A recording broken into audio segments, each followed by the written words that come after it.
But the recording is for my and Kerry's benefit rather than for anyone else's. So there will be no record of you, of what you say or you being on this, this presentation.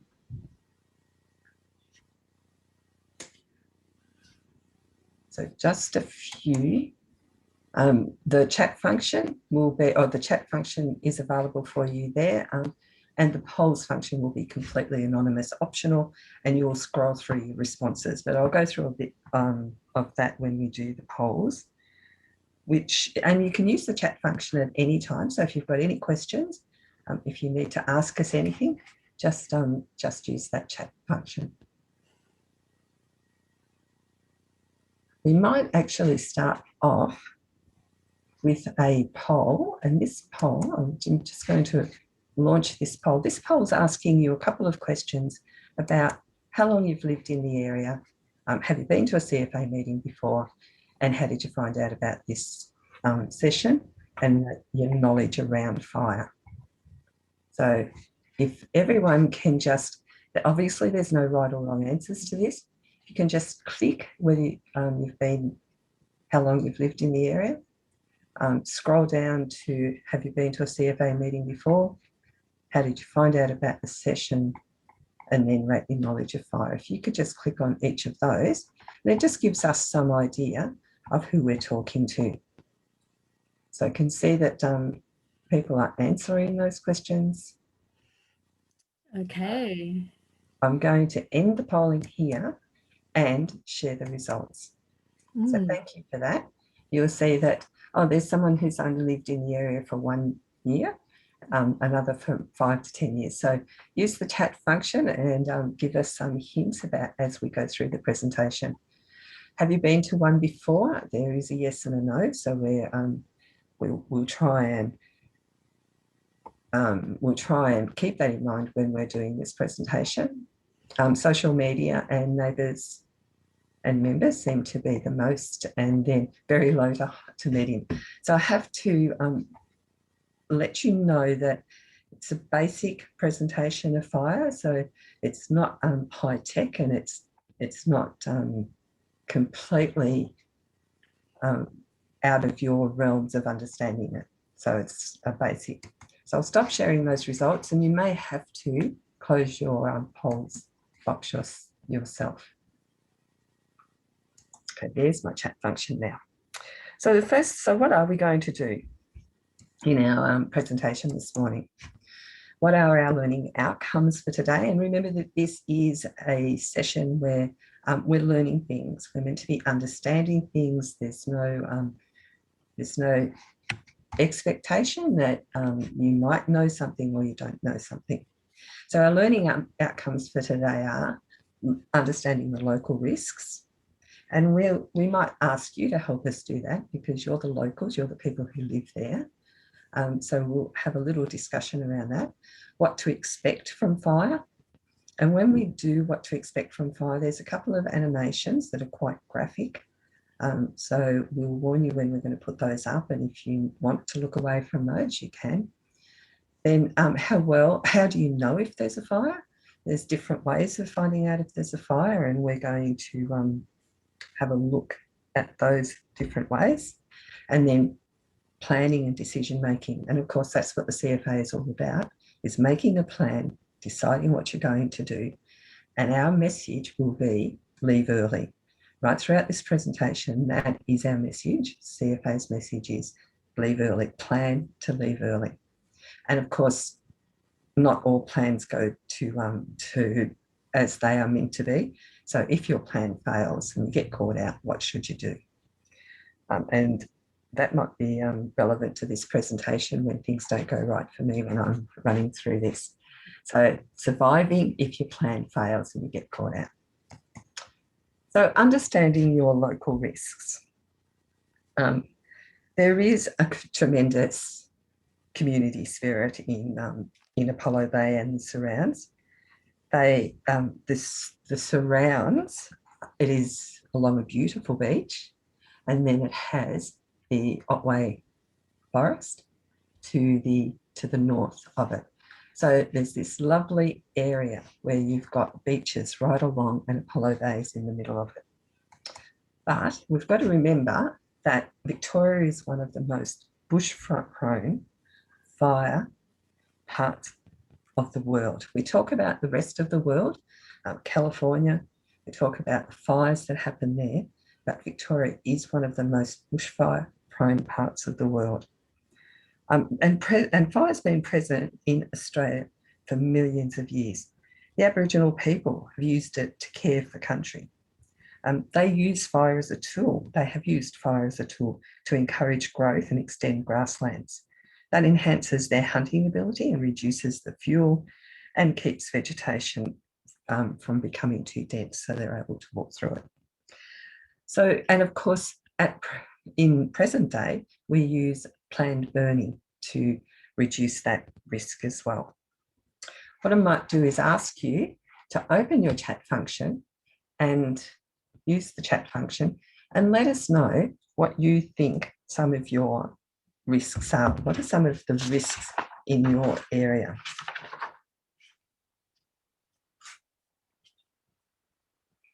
So you can use that anytime. And as I said, Kerry's going to keep an eye on that for me. We're a little bit shy at the moment, Julie. Okay, I'm not at any time, it doesn't matter. We're talking about local risks and what you think your local risks might be. Okay, well, what we will do is we'll go on to looking at our weather districts. So Victoria is made up of different weather districts. And those weather districts they're established usually around municipality lines, but they do have different weather, like southwest weather is not exactly the same as the Mallee, or even southwest and central can have different weather at times. Apollo Bay and Ararat in the southwest can experience different weather. But these areas have been established and they're usually total fire ban, but they're also fire, the ratings are based on those. So we're in the southwest, Apollo Bay is in the southwest, and what do we expect from the weather in the southwest? At present, we're experiencing the La Nina conditions, and that means reduced risk of prolonged fire activity across most of Victoria compared to last year, which is a good thing. But it also means that we mustn't be complacent about fire. And even at this stage, a couple of years ago, you might remember that we had fires in the middle of April in the southwest. So we still, even though it's a bit cold and windy and raining outside, we can't be complacent about fire activity. So the seasonal outlook was for a slightly reduced fire risk, and we're lucky to see that that's actually happened over this summer. It's been a very mild summer, but it has Apollo Bay and is part of Victoria that's experienced slightly above average rainfall and has above average soil moisture. There's enough moisture to make the grass grow well and it will dry off quickly. So if we experience a couple of those really hot days that we experienced last week, a couple of weeks ago, the grass will dry off and it is long. There is a lot. So that actually gives us a potential for fire and for fast moving grass fires. And you will see that at present, there has been some burns. So the bush is ready to burn. At present, it's controlled burns, and that's a pretty good thing. Like every season, we need to be prepared for fire because of this high risk, high fuel load risk. So I might just give you a little, you'll see the two maps of Australia, one showing the temperatures. So the temperatures are exceeding the medium average, and then the rainfall is actually exceeding the median. So what does this mean to our local area? That grass fires are susceptible to wind and fast running grass fires, like grasslands, The direction of the wind can be determined by the fire, and once the grass is cured, fast-moving grass fires can come in any direction. Trees on the road and bush, especially around Apollo Bay and up further, fires move faster up hills. And of course, so the 10-degree increase in slope, the fire will double in speed. This is due to the greater radiant heat and the greater convective heat. Or hills slope on undulating land will cause fire to spread up and move in unexpected directions. That is the direction of the wind. And narrow unmade roads with trees and scrubs along them make for poor and dangerous access and egress. And even narrow made roads have that same effect. And there are a lot of those when you talk about Apollo Bay heading towards Lawn, towards the highway, those roads that wind through that forest. So overall, this means that if a fire started in the area, there's a lot of fuel to burn, and the fire will grow and move very quickly. So what I might do is launch a poll, another poll now, and ask you, oops, I've stopped sharing those results, and ask you what you think your local risks are. So it should be, well, it is narrow winding roads, trees hanging over access and exit routes, high tourists in summer, the speed of grass fires, numerous grass fires sparked by embers on a high fuel road. There's no wrong or right answer, and it is multiple choice, so you can choose one or all of those. So if you just give us an idea of what you think your local risks are in your area. I'll just give you a few minutes to look at those.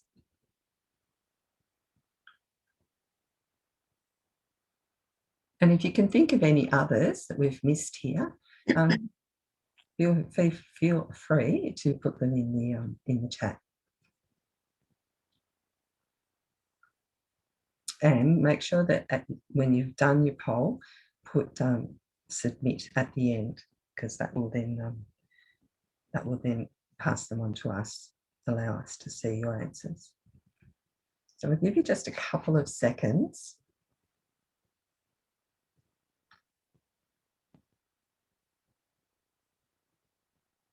I would have thought a local risk would have been high tourists in summer, especially around Apollo Bay. Beautiful place for people to visit. And when you, not this year, obviously, but in previous years and in coming years, that will be. I might end the polling then. I think the idea with tourists, Julie, is that they can be in hire cars, they can be with caravans, and these sorts of things cause extra load on the roads, hold up times. If there's any incident, traffic gets backed up. People, well, even U-turns. And being on roads, stopping to take photographs, so that the traffic incidents are higher in summer. It also means, driving along the main street there with people deciding they can just step up off the curb, so that makes travelling that much more difficult. It also means if there's an incident, there's a much larger population that's making decisions about what they do. And that's exactly right. And we're talking about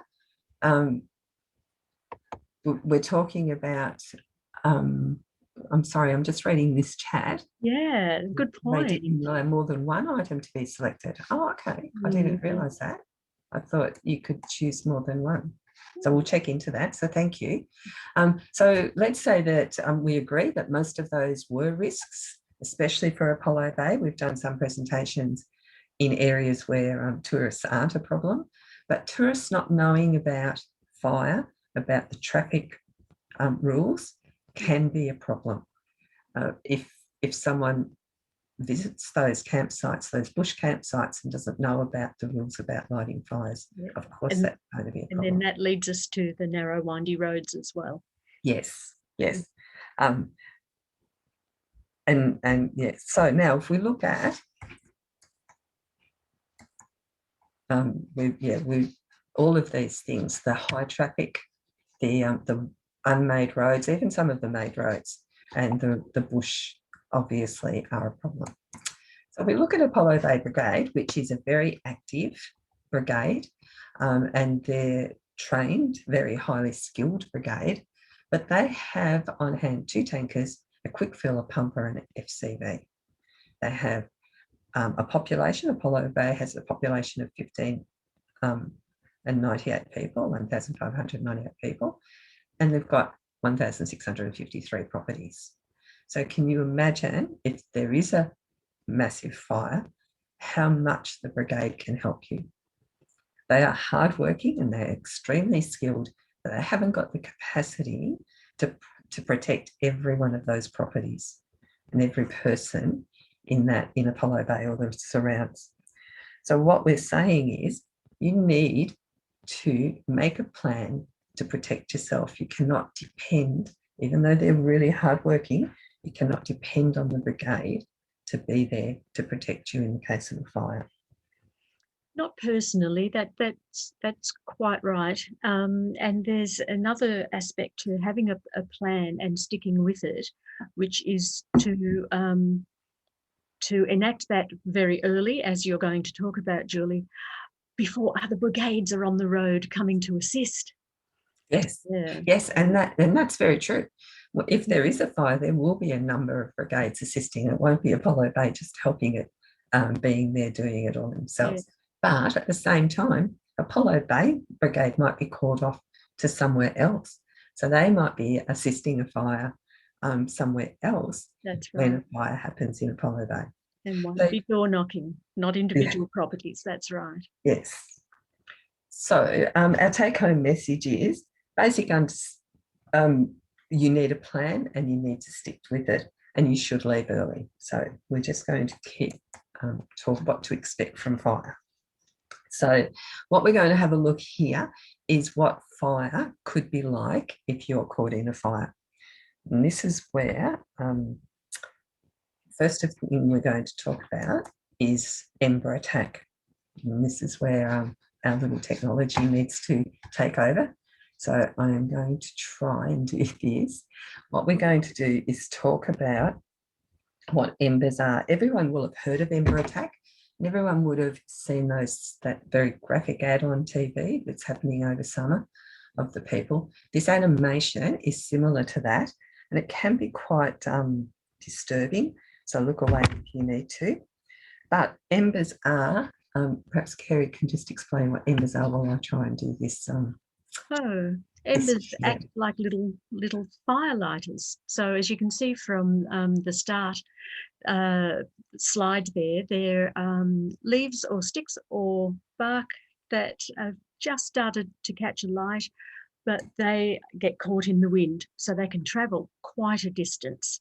And that distance is measured not just in metres, but hundreds of metres. In fact, can travel up to 5 kilometres ahead of the fire front.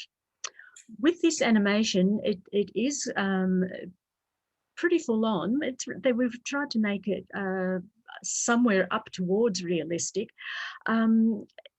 It might help if you're finding yourself a bit shocked by it, to have a look at where the characters in the animation would be safe, because they're not placed in a safe situation entirely in this little animation. But there is a spot, and we can talk about it later, where they would be well protected. Okay, thanks, Kerry. I'll just see if I can share this now.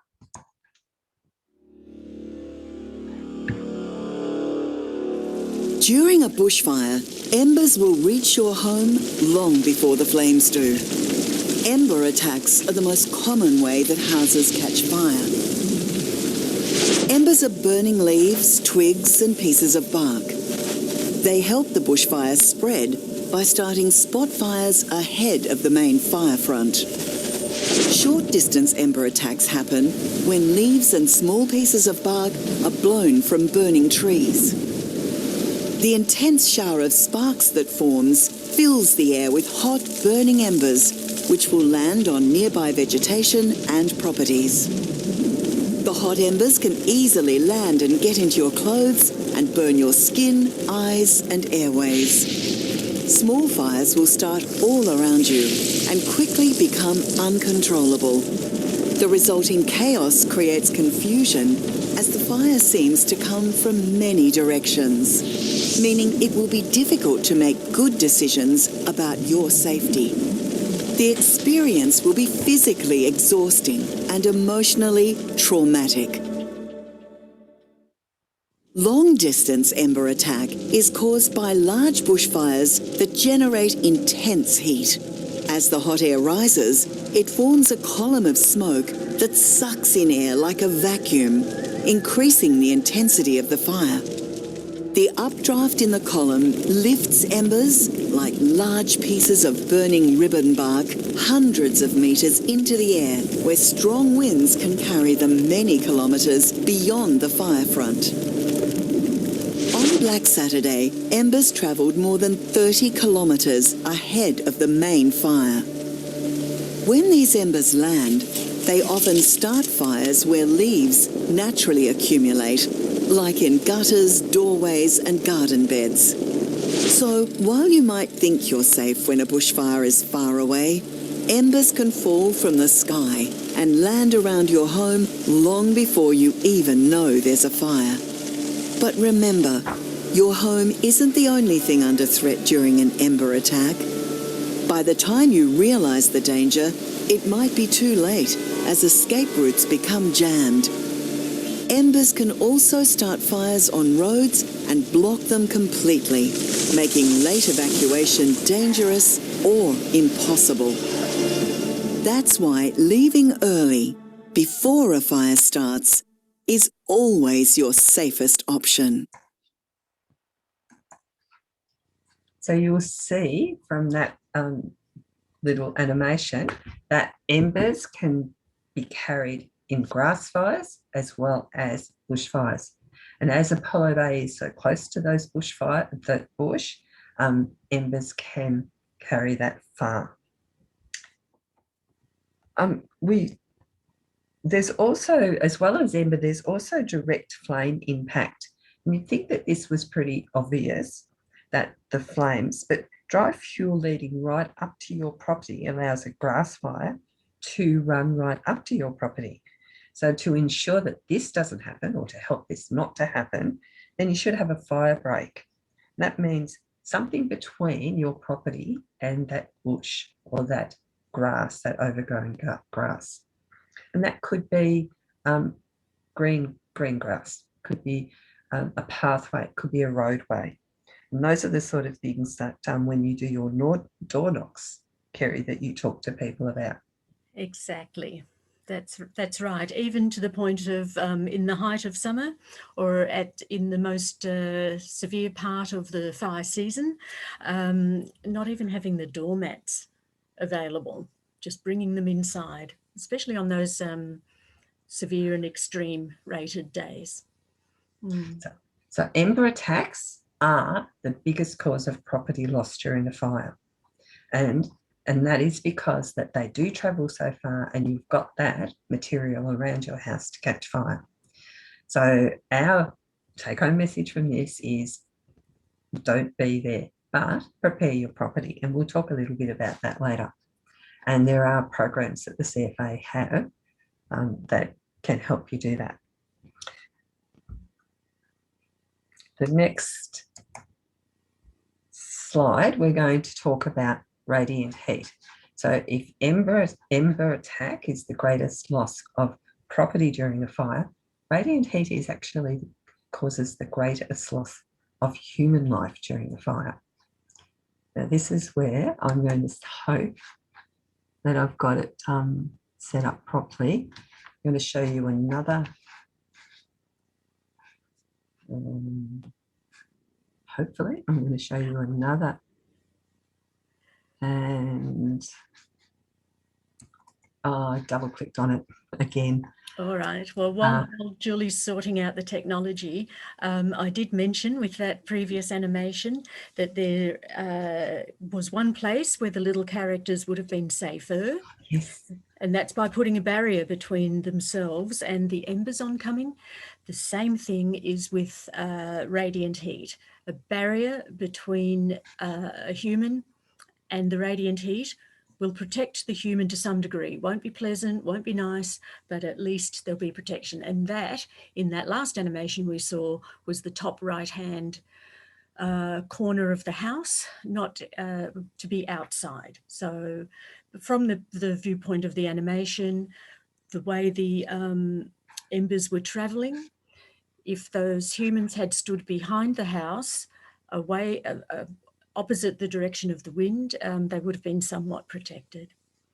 Thank you, Kerry. And you will see with this radiant heat animation, and can you see the black screen that says radiant heat?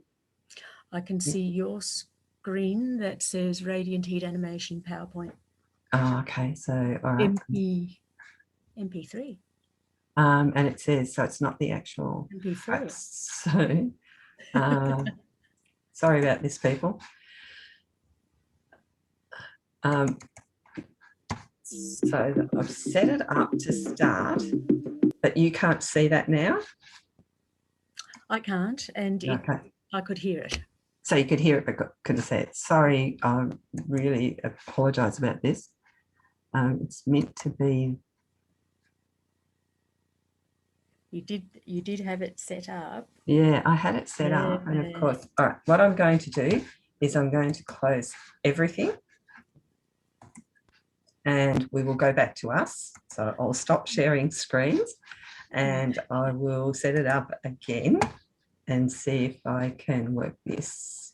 It's a problem when it's not playing nice. When you think you know what you're doing and you don't. That's what happens. No, I'm inclined to blame the computer. Oh, okay. Well, that sounds better.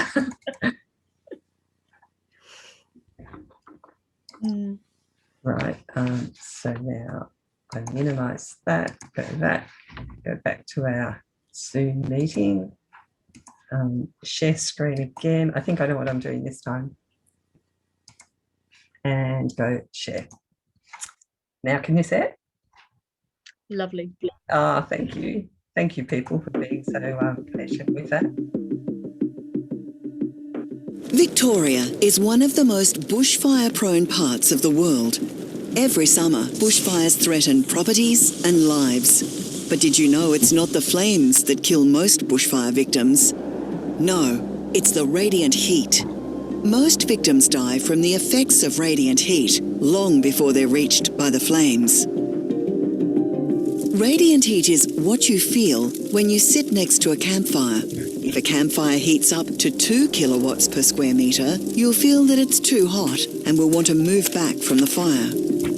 If you don't, this amount of radiant heat is enough to cause burns and blisters in as little as 40 seconds.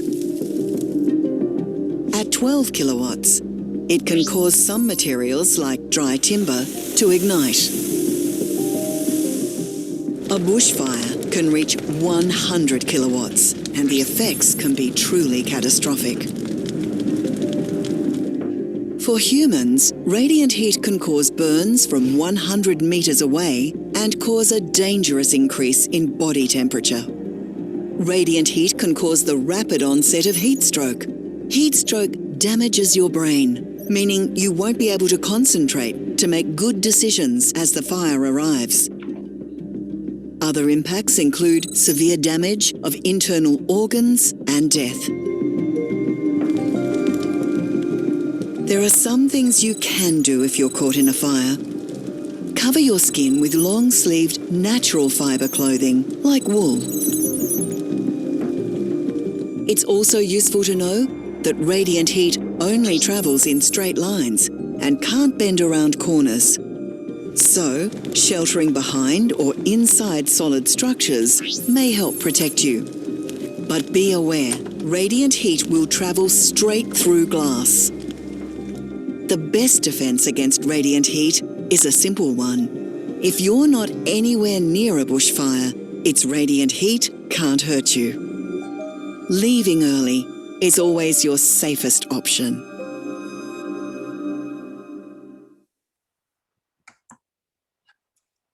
So you'll see with the radiant heat, as with the Ember attack, it is possible to get away from it, but it is very dangerous to be in, and you're better off not being there. Kerry, did you notice anything else about that? Oh, yes, as Julie said, the little character went inside the house as well, and that would be safe for a minute or two. The thing with going inside a house as protection from an oncoming fire is make sure that you're in a room that has 2 exits. Bathrooms typically don't. So we're recommending that there is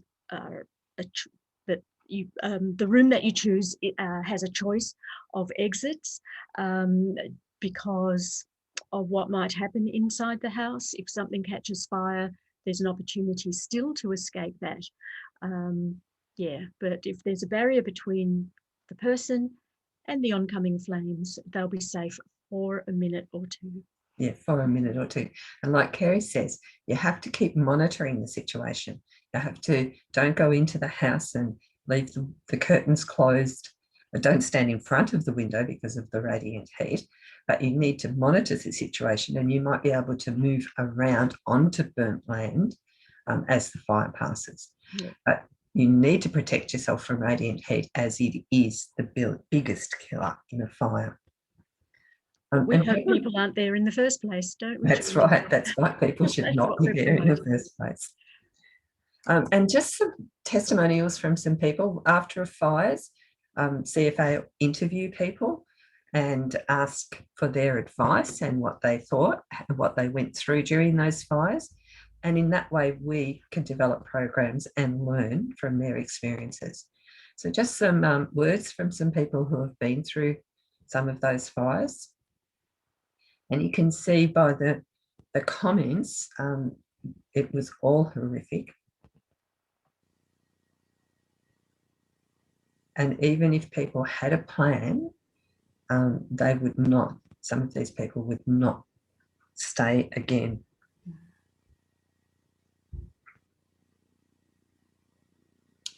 So what does this all mean to you? It will be stressful and traumatic situation if you are in a fire, if you have that experience. Your roads can be blocked, and we talked about the narrow roads, and we talked about the number of cars that can be on roads, especially visitors who don't necessarily know the rules. The ember attack causes fires to spread quickly. An ember attack can happen in grass fires as well as bushfires. And then the radiant heat is the biggest killer. That graphic animation of how the body is affected by radiant heat is quite horrific. So your ability to make good decisions will be impacted by many factors, by lots of factors in that. So what I might do now is actually launch another poll. Hopefully this will be a multiple choice. This is meant to be a multiple choice. And it actually says that it is, so hopefully it is. Have a go at choosing one or as many of those as you want. What do you think would impact your ability to make decisions? So it should be multiple choice. So good, people are voting and seem to be voting for all of them. And yeah, we've got, I'll just end the polling there, and we've got 100%. I'll share the results. All of these things: stress, rapidly changing situation, things not going to plan, not having enough time, and communication breakdown. All of those things will impact your decision, your ability to make rational decisions, make good decisions. And of all the presentations I have done, it's the first time I've seen some people, everyone vote for every one of those. Sometimes you think that people think that in a stressful situation, in a situation like this, that they will be able to cope. That if something goes wrong, they'll be able to change it. But you'll find that in that position, it just does not. It does not, is not conducive to making those. So I'll stop sharing those results. And we'll move on to what do we know? How do we know if there is a fire? So in the chat function, if you're not too shy, open the chat function and let us know what you think, how you think you might know that there's a fire. And once again, there's no right or wrong answer to this. Different people might think that there's a fire in different ways. But what I might do while you're doing that, while Carey's monitoring that for me, we'll go on to the fire danger ratings. So now everyone knows about fire danger ratings. Everyone has seen these, sides of the road, TV, social media. But does everyone know what they mean? Are you aware of what each of these mean? And the fire danger ratings are usually set during the summer period. So during summer, that's when you'll see these these little arrows move around. Is there any chat, Kerry? Not yet, no. All right, so what I'm going to do then, is since the chat's not inviting enough. Yeah, what I'm going to do is do another poll, because you do seem to like the polls. You're reacting to the polls. This one is asking you, what does the fire danger rating mean? What do you think it means? Now, there is only one answer to this, but it doesn't, like I said before, we don't know who's voting for what or who's putting what down. So whatever you think, is it an indicator of how likely a fire will start, or an indicator of how bad a fire would be if it were to start?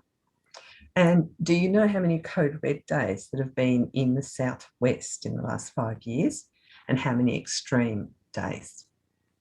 So if you just have a go at those, that would be good. And yeah, don't forget to scroll down and then press the submit button once you've done it. We can see in the polls that one person has voted. Just give you another couple of seconds. All right, we might end the poll there and share the results.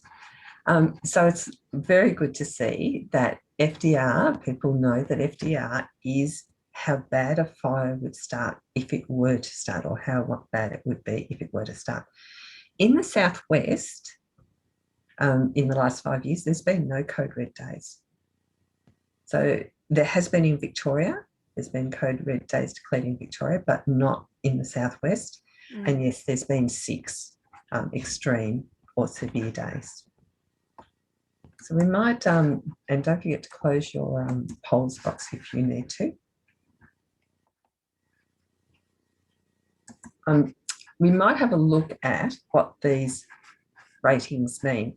A fire will start even on a low to moderate rated day. On a high day, a very high day, a fire can start on any of those days. So it's not an indication of if it will start or not. It's just that how easy it would be to put out if it did start. So low to moderate, fine. There'll be a fire, and there's every chance the fire will be contained, will be fought easily, and well, not easily. Fighting fires is not easy. So it will be fought and it will be put out. It will be controlled. But then we get into severe, extreme, and code red. So an extreme day, it would be extremely hot and dry, and severe day, sorry. Severe first is hot, dry, and possibly windy conditions. And if a fire starts, it will become uncontrollable. So there will be a bit of work needed to control it and to put it out. But on an extreme day, the conditions are the same, except more so. So it is extremely hot, dry, and windy. And if a fire starts and takes hold, it will be uncontrollable. It'll be unpredictable. It'll be fast moving. And spot fires will result, and they will move quickly. And of course, that will increase the speed and the length of the fire, the size of the fire. And of course, on a code red day, that's the worst possible conditions for bush or grass fire. Homes are not constructed to withstand code red conditions, the hot, windy conditions, and neither are people. So the safest place to be on a code red day is not to be there, not to be in a place of high risk. So you need to think of those things as your triggers. What are your triggers to leave on these days? When you know it's an extreme or a code red day, what are your triggers to enact your plan? If you have a plan to leave, when do you leave? And so the best time to leave, obviously, is the night before or very early in the morning of. You can always return, like you can leave on an extreme or a code red day. And if there's no incident, if nothing happened, you can return. But if you are caught in a fire, we've already seen the risks that it will experience. The reason for separating out code red is because the other emergency services will have trouble assisting the fire services in coping with the fire situation. So the fire itself is the same, well, any potential fire is the same rating. It's just that the conditions are such that the other services know they'll be dealing with other things and will have trouble assisting the fire services to contain a fire. And of course, the as services will cease to exist. For instance, schools will be closed. Home visits district nurses will not be around. So without those services, then you really do have to think what your plan is if it's a code red day. That's right. So where do we get our information? Where do we find out if there is a fire? How do we find out if there's a fire in our area? So we talk about two different types of information. We talk about the informal ways of getting our information. So all of these things on the screen, like your neighbour, the local radio, the YouTube, the cafe, work, Facebook, all of these places are sources of information, and some of them are good sources of information. But you need to know if it's legitimate or if it's accurate. And some of these, like local gossip, might not necessarily be accurate, and it's really hard to make a good decision when you haven't got the proper or the accurate information. So CFA recommended or recognised areas where you can get your information are these. So the Vic Emergency app is something that we highly recommend that people download, put on their phone and monitor, have their area where it attaches to their home and monitor it during those days, those severe days.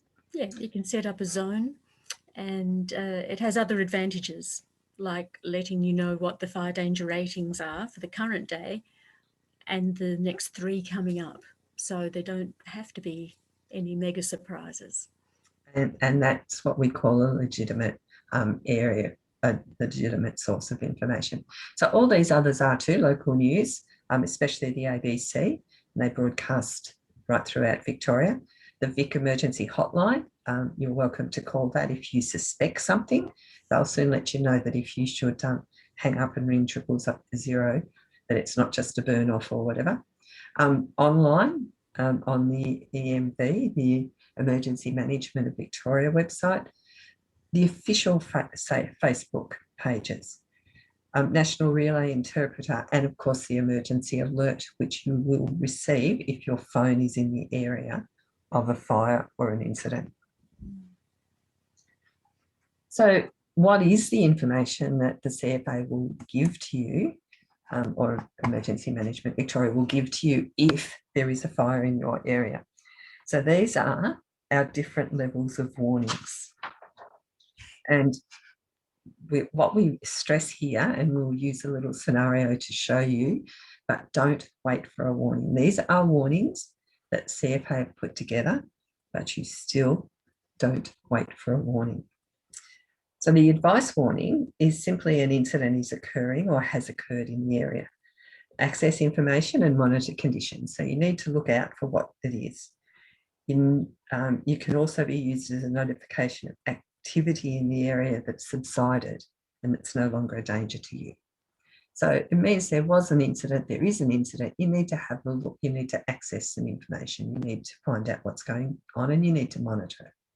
So advice is simply letting you know, and that might happen when you can see columns of smoke. It might be quite a ways, or it might even be controlled, but they're just letting you know that there's some smoke, there's a fire that's controlled, but you need to monitor that. A watch and act means that the emergency is developing nearby. You need to take action now, and you need to protect yourself and others. So this is when, if you haven't enacted your plan already on a severe day or this or an extreme day, this is when you need to enact your plan. In fact, this might be too late even to enact your plan, but you do need to act. And in an emergency warning, if that pops up, you're in imminent danger and need to take action immediately. You will be impacted, so that action immediately must be or might be shelter in place, because the danger is there, it's immediate. You need to, and that's why you shouldn't wait for a warning, because you really don't want to be in a place where you will receive an emergency warning. There's an evacuation as well. Evacuation is advising people to evacuate. CFA can't actually tell people to leave their properties. I think the police have some powers to do that. But an evacuation is, if you receive an evacuation message, it means that there are procedures there that you can follow to evacuate. And a community information is usually a newsletter that contains updates for communities affected by an emergency. So it could be notifications of what the incident was and how it developed. And it's usually when there's no threat to the community.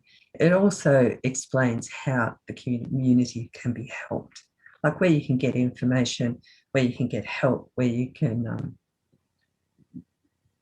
which roads are being cleared, which ones have finished their clearing activity and are now you can use those sorts of things.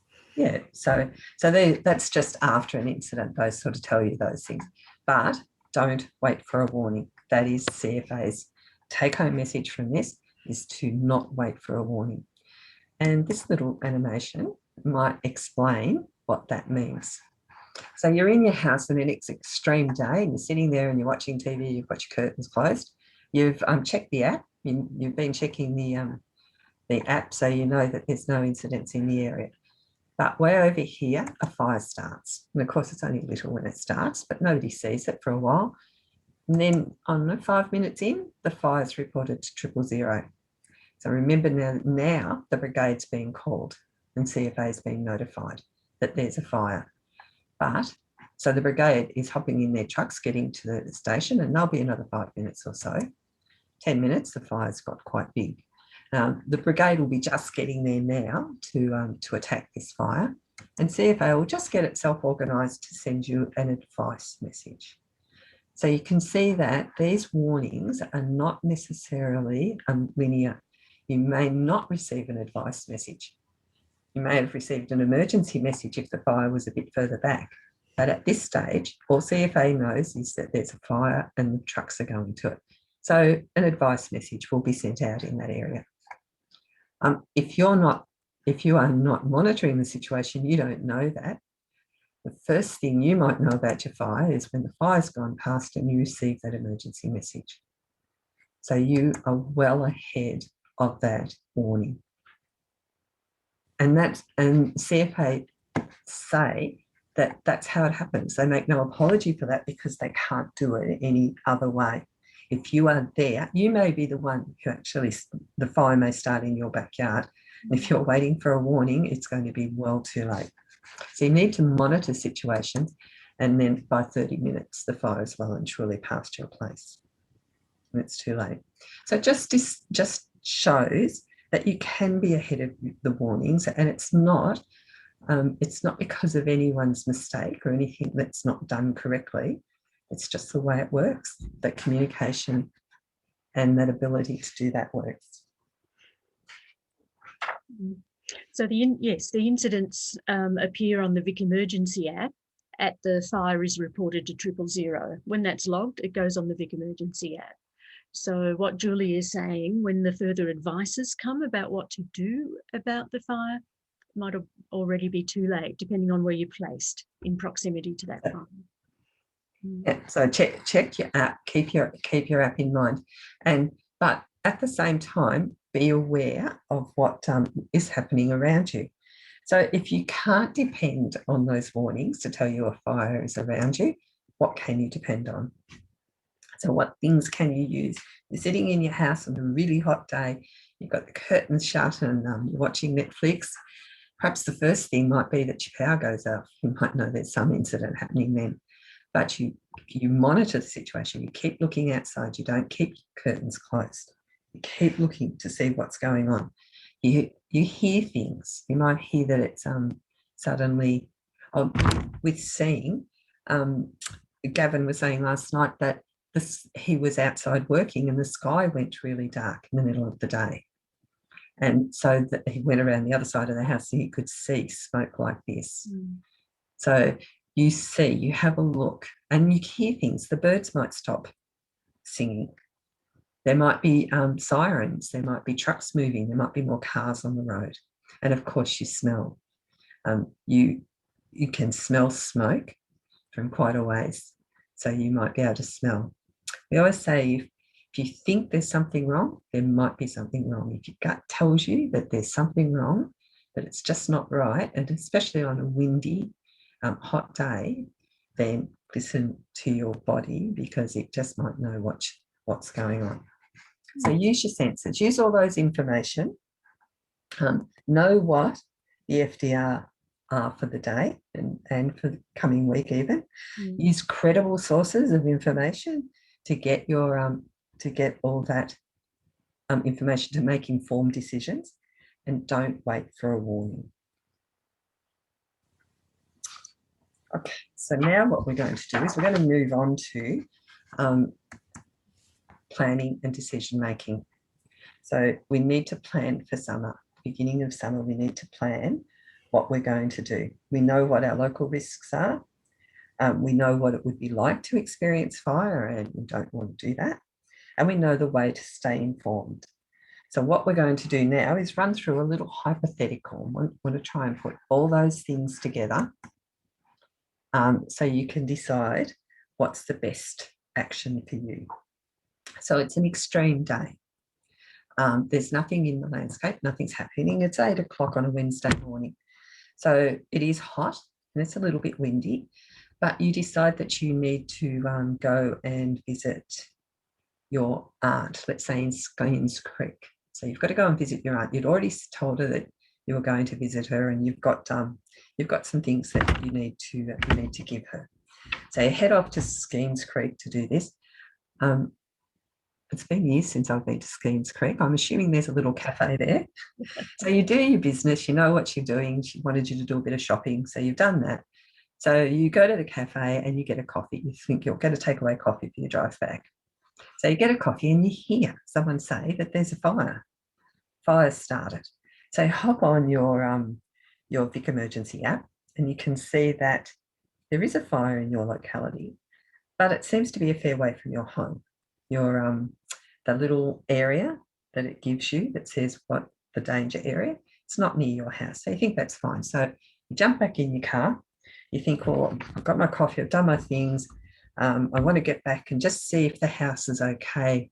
My plan is to leave. I'm not going to stay, but I haven't got anything with me. So I'm just going to jump in my car and get back, see what's going on, what I can do.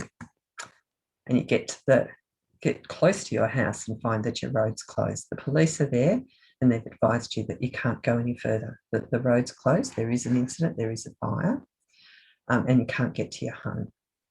So what are you going to do? You can't get to your home. You'd left at 8 o'clock that morning. You thought you were organised. You thought you knew what you were going to do, but you can't get back to your home. So what will you do now? You've been told that you can't go. So when you think about it, put yourself in that situation. You're on the side of the road. You've closed the house up because you knew it was going to be hot. but you can't get back. I'm actually going to launch another poll that asks you what you may have been doing on that Wednesday. So Wednesday in summer, a hot Wednesday in summer. Would you have been at work, home, or on holidays? And thinking about last summer before COVID, would you have been prepared to spend a few nights away from home in an emergency situation like this? And last summer, did you have an emergency kit? If you got to that roadblock, could you look in the back of your car and say, oh yeah, well, I've got a change of clothes. I can go back and spend the night with my aunt. So if you could just answer those, and of course, there's no right or wrong answer. It's just what you think. Okay, I might end the polling there. Thank you very much, and share the results. So it's good to see someone was prepared to spend a night away from home, but without the documents, and both at work, and everyone was at work. All of our audience not at home when the situation starts. Yes. So, okay, so I'll stop sharing those results now, and we'll go back to our scenario. So you're this time when you get back to your house, this time you do get back to your house. You actually, the police let you through. So, and you look at your big app and it's still a little bit away from you. So you get back to your house, and those documents that you wanted, those insurance papers, because you heard that last time people didn't have their insurance papers or proof of house, so they couldn't get the insurance. So you run in and grab the insurance papers. You decide, oh, there's the cat. It's just been to the vet. You've spent a fortune, so you don't want to lose that. Yeah, and the cage is still there. So you grab the cat, put it in the cage, and run out to the car, put it in the car. Oh no, you actually took photos on a camera and not your phone. Why did you do that? Because now you've got to go and get the camera because it was your daughter's 5th birthday. You don't want to lose those photos. So you run back inside and grab the camera. It was on the table. Oh no, there it is, it's on the bench. You run back outside to hop in the car, and you're just getting in the car and you think, have I got everything? Is everything I need? And then you see those embers. So you see the embers falling from the sky. It has been hot and windy. You've been looking around, you've been checking your app, but now you see the embers, and you see them flying around.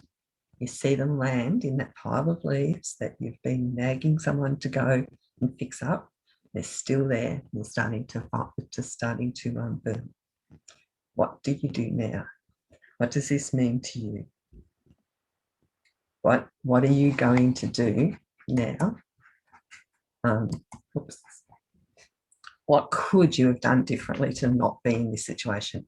Because of course you don't want to be in this situation. You don't want to be there in that car thinking, what am I going to do now? Where am I going to go?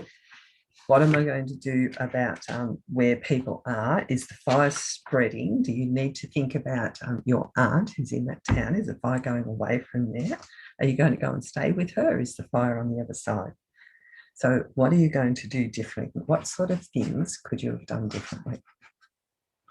And if we've got some people my chat function is very slow. It doesn't seem to be instant. So I can see that people have said things, but I can't actually open it. One of our lovely participants has had to go back to work. So, well, I hope she's safe. That's good. So, so think about what you would have done. Where were the kids? What could you have done differently in a situation like that? Some of the suggestions we've had in the past is that they could have had that kit with them in the car. They mightn't have gone in the first place. They might have stayed home until they were ready to leave with everything. So rang the aunt, tell her that they're not going to come and see her that day. Or alternatively, packed everything in the car and be prepared to spend the day. So I guess what we're sort of saying in this situation is you need to think of all possibilities. Yes, you do need to go and see that aunt. But what happens if it's a hot, windy day? What happens if there's an incident? What can you do? And think about that. And that's where your plan comes in.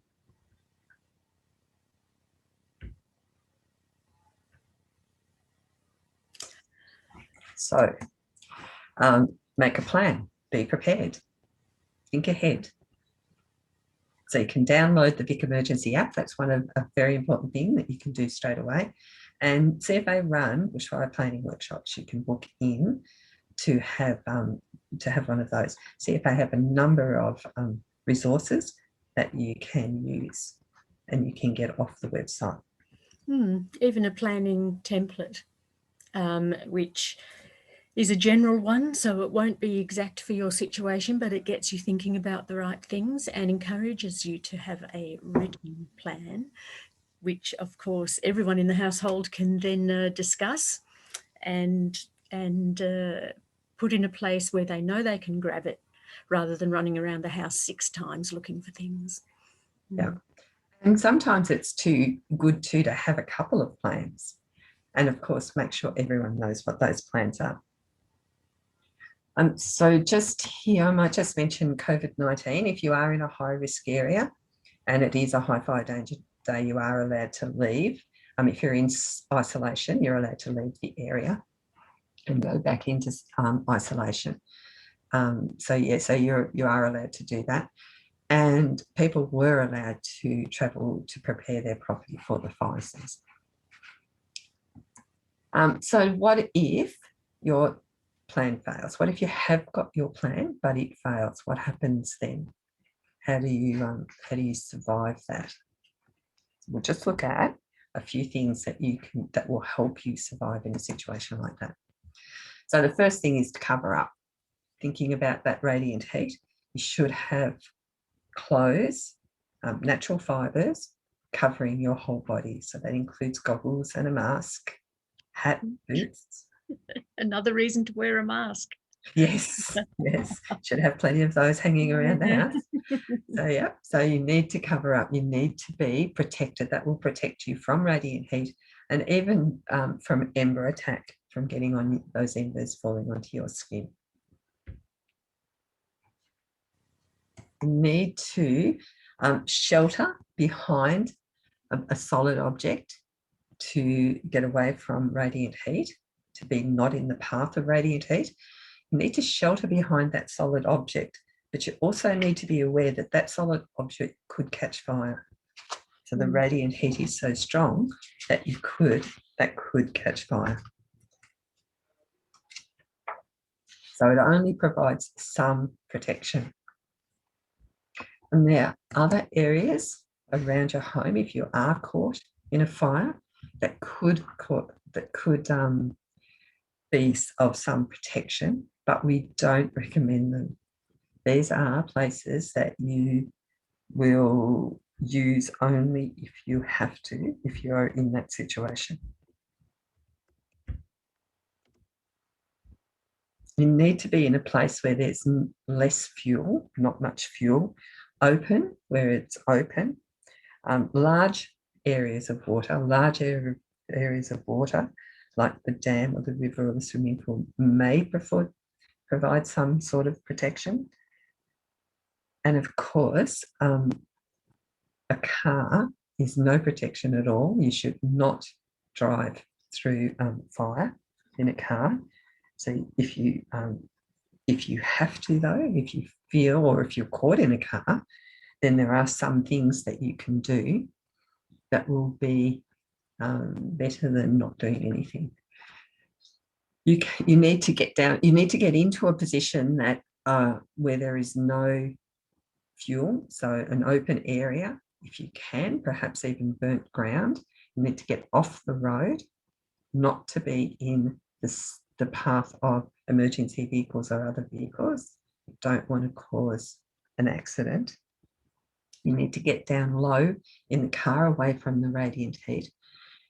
You preferably to have water that you can drink to stay hydrated, to mitigate some of those effects of radiant heat on your body, or the heat on your body.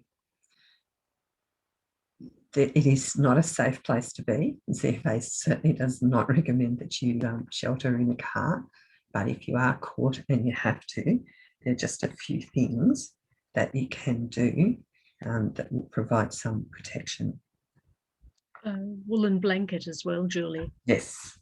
Yeah. Yes, so, if you have proper wool, the natural fibre, and to have that over you when you're sheltering in the footwell of the car. It need only be for a minute or two. Probably hear the fire. It is a protection, but certainly not what you'd call entirely safe. Mm. And you do need to monitor the fire. So as soon as the fire, it will be hot, windy, dusty, scary. But as soon as the fire has gone around you or over you, then you get out of the car. You need to monitor the fire where it is, and to have those long clothes, those shirts and trousers and woolen blanket will give you some protection from being out in the fire. But you don't get out until the fire is well and truly past. Mm. There are such things as neighbourhood safer places. So these places, there is a formula that CFA use that determines a neighbourhood safer place. They're marked by the green sign and the symbol of those 4 people, but they do not guarantee safety. They're not a nice place to be. They are not your first choice to be at. They are what they say. They are the last place you would be. If you need a place of refuge, that might be a place to go. But they are not there as somewhere to go. It shouldn't be in your plan to do that. Apollo Bay has a neighbourhood, well, the bushfire place of last resort, a neighbourhood safer place, and that is the foreshore. And I think that's where most people would go in Apollo Bay or surrounds if there was a fire threatening. In fact, I think a lot of people have already done that, experienced that, and they will know that it is not a pleasant experience and really shouldn't be there at all. These few photos will just show you some indication of what it would be like to travel through a fire. And you can see that even from the photos that it is not going to be a pleasant experience if you do travel through that fire. So the take-home messages are: take action, make a plan. Download your resources, so your guide to survival and your guide to property preparation. Write a plan and prepare your property. So even if you are going to leave, have your property prepared. Take those doormats in from your door. And bushfire planning workshops are available through the CFA, so that can be accessed through the CFA website. Download the Vic Emergency app and connect with your local brigade. So your local brigade captain is David Howe, and these numbers there, and you can connect with him. You can give him a call, talk to him about your fire plan, talk to him about the people in your neighbourhood who might need help during a fire or an incident. If anything has upset you or caused some emotional impact through this session, then there are avenues available to you. Talking to a loved one, someone you know really well, is a good idea, can help. And they've also Beyond Blue and Lifeline. Before we go, there's a final poll I would like you to fill in for me. And this simply is a poll that will give us some understanding of how well or not that we do these presentations. So the poll is: did this meeting give you a better understanding of bushfire risk in your area, and would you recommend it to family, friends or neighbours? So I'll just close that poll. It's good to see. Share the results. Good to see people think that it has given them some understanding. So with that, I would like to thank you all for participating. And I hope that this has helped you in some understanding of your fire risks and your need to develop a plan. And thank you, Kerry, for being my co-host today. You're welcome, Julian. Thank you. Thank you.